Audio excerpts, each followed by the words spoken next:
White is fair, captain is here. Test ক্রিকেটে নাজমুল শান্ত এক ধাপ এগিয়ে, ব্যাট হাতে বাংলাদেশের নাম সময়েরই অন্যতম সেরা। পরিসংখ্যান বলছে জরুরিদের সাথেই ওর স্থান। পাকিস্তানের বিপক্ষে মিরপুরে বাংলাদেশের শুরুটা হয়নি ভালো। দুই ওপেনারের বিদায়ের দায়িত্বটা বাড়ে শান্তর। অধিনায়ক অবশ্য হতাশ করেননি, পাক বোলারদের সুইংটা সামলাচ্ছে ধৈর্য ধরেই। মমিনুলের সাথে 174 রানের ওই ঝুঁটিটাই বলে দেয় দিনের প্রথম ভাগটা কতটা ভালোভাবে সামলেছেন ক্যাপ্টেন অব বাংলাদেশ।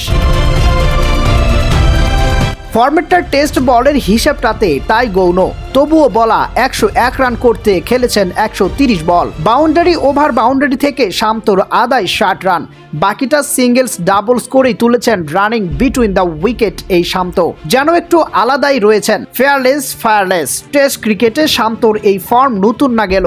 5 ইনিংসে 2 শতক, সংখ্যাটা যখন 10 ইনিংসে তখন বড় হয়েছে। শতকের লিস্টটাও লাল বলে 50 পেলে সেটাকে করতে চান 100। বিপরীতে শান্তর শতক 9টি টেস্ট খেলতে নামলে নাজমুল যেন হয়ে যান অশান্ত।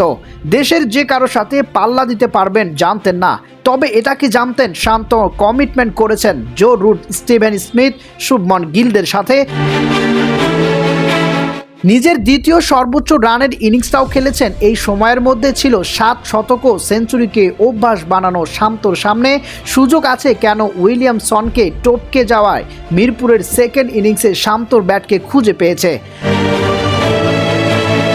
আরও এক শতকের দেখা তাদের নামের সাথে বসবে 10-10-এর মাইলস্টোনটাও।